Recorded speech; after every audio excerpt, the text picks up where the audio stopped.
जय हिंद, नमस्कार। मैं मोहन पाठक और आज हम बात करने वाले हैं मराठा आरक्षण आंदोलन के नेतृत्वकर्ता के बारे में। कौन है, कैसे उन्होंने इसकी शुरुआत की और क्या उनका किसी राजनीतिक दल से पहले लगाव था, इसकी भी चर्चा करेंगे। क्योंकि ये इनपुट निकल के आ रहे हैं कि ये पहले कांग्रेस से जुड़े हुए थे, बाद में ये कांग्रेस से हट जाते हैं।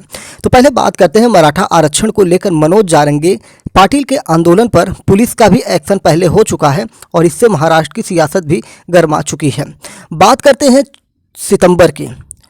सितंबर में मराठा समुदाय के लिए आरक्षण की मांग करते हुए 40 वर्ष के मनोज जारंगे पाटिल ने 2014 के बाद से ही कई आंदोलन किए थे, लेकिन जो कभी चर्चा में नहीं आ पाए थे।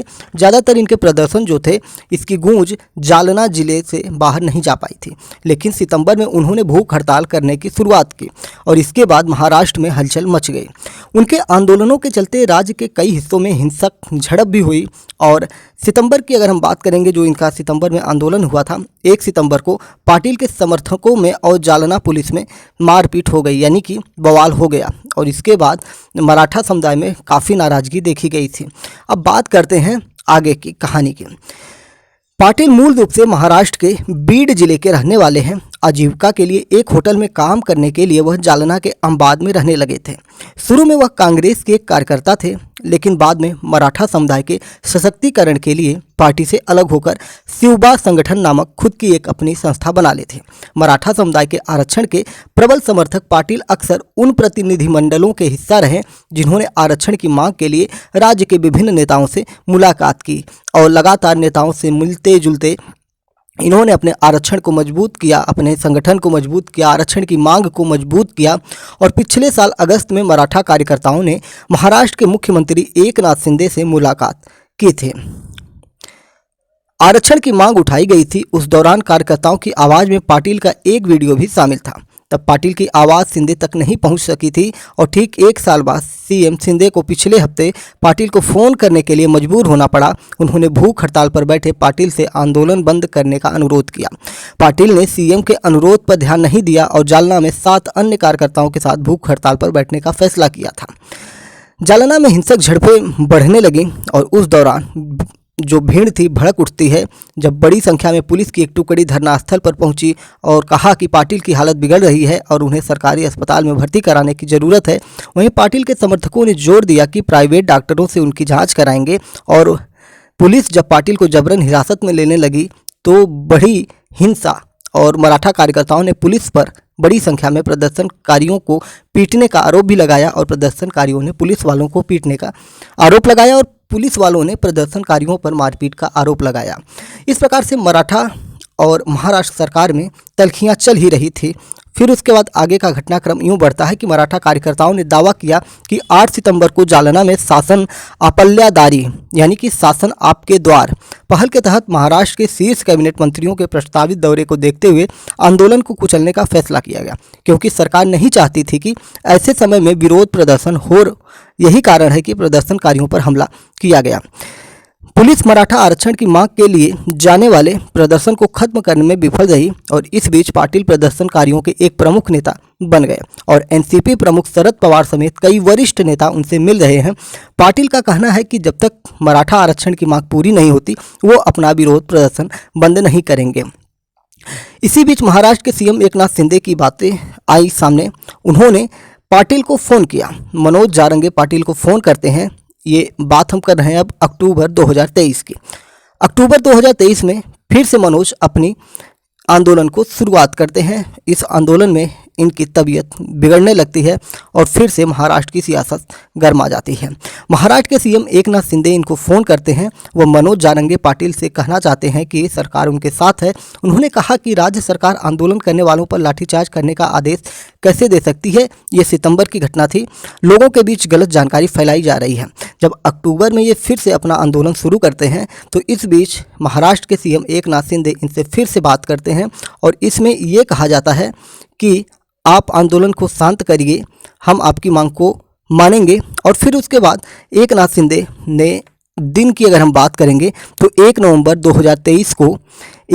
2023 को सर्वदलीय कैबिनेट मीटिंग की बैठाते हैं और फिर उसके बाद उसमें अपनी जो चर्चाएं रखते हैं उसको हम थोड़ा आपको डिटेल में बताने की कोशिश करते हैं।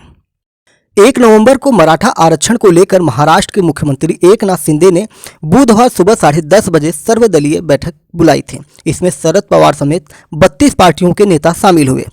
करीब 3 घंटे की बैठक के बाद दोपहर 1:30 बजे शिंदे सह्याद्री भवन से बाहर आए और मीडिया से करीब 2 मिनट में बात अपनी पूरी की। शिंदे ने कहा, सर्वदलीय बैठक में सभी दलों के नेता इस बात पर सहमत हुए हैं कि मराठा समुदाय को आरक्षण मिलना चाहिए। यह निर्णय लिया गया कि आरक्षण कानून के दायरे में और अन्य समुदाय के साथ अन्याय किए बिना होना चाहिए। आरक्षण के लिए अनशन पर बैठे मनोज जारंगे से भी अपील है कि वो अनशन खत्म करें, हिंसा ठीक नहीं है।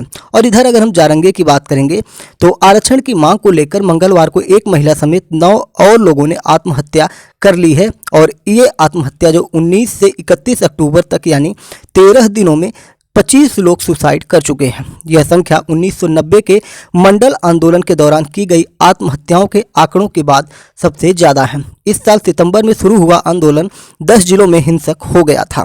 अब तक क्या क्या हुआ है थोड़ा सा हम डेट वाइज आपको बताने की कोशिश करते हैं। 30 अक्टूबर को बीड़ में हुई हिंसा मुंबई तक पहुंच गई। कोलाबा इलाके में बुधवार सुबह विधायकों के सरकारी आवास के सामने 2 अज्ञात लोगों ने महाराष्ट्र के medical education minister Hasan Mushrif के काफिले की गाड़ी को तोड़ दिया था। इसमें 3 लोगों को हिरासत में लिया गया। आंदोलन के समर्थन में अब तक 2 सांसद और 4 विधायक इस्तीफा दे चुके हैं। इसमें शिवसेना शिंदे गुट के हिंगोली और नासिक के सांसद हेमंत पाटिल और हेमंत गोडसे शामिल हैं। इसके अलावा शिंदे की शिवसेना से विधायक रमेश बोरनारे, बैजारपुर से शिवसेना शिंदे गुट के विधायक रमेश बोरनारे, परभणी से कांग्रेस के विधायक सुरेश वारपुड़कर, गिरवई से भाजपा विधायक लक्ष्मण पवार ने भी इस्तीफा दे दिया है। सरकार में शामिल तीनों दलों के 10 विधायकों ने विधानसभा का विशेष सत्र बुलाने की मांग को लेकर अनशन भी शुरू कर दिया है। मराठा आरक्षण की मांग को लेकर इस आंदोलन को शुरू करने वाले मनोज जारंगे पाटिल की भूख हड़ताल का आज 8वां दिन है। जारंगे ने चेतावनी देते हुए कहा, महाराष्ट्र सरकार स्पेशल सेशन बुलाकर आरक्षण पर फैसला करे वरना ये आंदोलन देश भर में होगा। उन्होंने फैसला न करने पर जल त्यागने की चेतावनी दी है। मंगलवार को मुख्यमंत्री एकनाथ शिंदे की अध्यक्षता में कैबिनेट में जस्टिस संदीप शिंदे समेत अंतरिम रिपोर्ट को मंजूरी दी गई। हालांकि सरकार ने भूख हड़ताल पर बैठे मनोज जारंगे पाटिल की सभी मराठाओं को आरक्षण देने की मांग खारिज कर दी है, लेकिन कुछ मांग को मान लिया गया है। मराठा आरक्षण आंदोलन की वजह के बारे में अगर हम बात करेंगे तो महाराष्ट्र में मराठा आबादी 33% यानी करीब 4 करोड़ है। इसमें 90 से 95% लोग भूमिहीन किसान हैं। महाराष्ट्र में खुदकुशी करने वाले किसानों में 90% मराठा समुदाय से आते हैं। 1997 में मराठा संघ ने सरकारी नौकरियों और शैक्षणिक संस्थानों में आरक्षण के लिए पहला आंदोलन किया। प्रदर्शनकारियों ने कहा कि मराठा उच्च जाति के नहीं बल्कि मूल रूप से कुणबी यानी कृषि समुदाय से जुड़े हुए हैं। कुणबी समुदाय को राज्य में ओबीसी का दर्जा है, इसलिए मराठा समुदाय को भी इसमें शामिल किया जाए। तो यही सारी घटनाएं क्रम थी जिसमें हमने आपको पूरा डिटेल में बता दिया। और अब महाराष्ट्र के 10 जिलों में आंदोलन चल रही है और मनोज जारंगे इसके प्रमुख नेता के रूप में उभरे हुए। मनोज जारंगे पाटिल मराठा आरक्षण के लिए 25 अक्टूबर से जालना के अंतरौली में अनशन कर रहे हैं। 41 साल के मनोज पेशे से किसान हैं। उन्होंने 12वीं तक की पढ़ाई की। जारंगे मूल रूप से बीड के मटोरी के रहने वाले हैं। जारंगे अब अपने माता पिता, 3 भाई, पत्नी और 4 बच्चों के साथ जालना के अम्बाद में के अंकुश नगर में रहते हैं। जारंगे ने 2011 से अब तक 35 प्रदर्शन किए हैं। वे 2016 से मराठा आरक्षण के समर्थन में आंदोलन कर रहे हैं। शुरुआत में जारंगे कांग्रेस पार्टी में काम किया करते थे। 2004 में उन्होंने कांग्रेस के जिला युवा अध्यक्ष पद से इस्तीफा दे दिया था। इसके बाद उन्होंने शिवा नाम के सामाजिक संगठन की स्थापना की। जारंगे ने आंदोलन का खर्च उठाने के लिए अपनी ज़मीन तक बेच दी थी। तो इस प्रकार से हमने पूरा डिटेल में इनको बता दिया है। तो चलिए फिर इस पे और कुछ अपडेट आएगा तो उसको लेकर हम आपसे मिलेंगे। लेकिन अभी फिलहाल के लिए हमने जाना मनोज जारंगे की जो जर्नी थी मराठा आरक्षण को लेकर, अब महाराष्ट्र सरकार लगभग झुकती हुई नजर आ रही है और कोई ना कोई इसका समाधान ढूंढने के लिए प्रतिबद्ध हो चुके हैं। जय हिंद, नमस्कार, भारत माता की जय। चैनल पर नए हैं तो MPS हिंदी को सब्सक्राइब करके हमारे साथ जुड़ सकते हैं।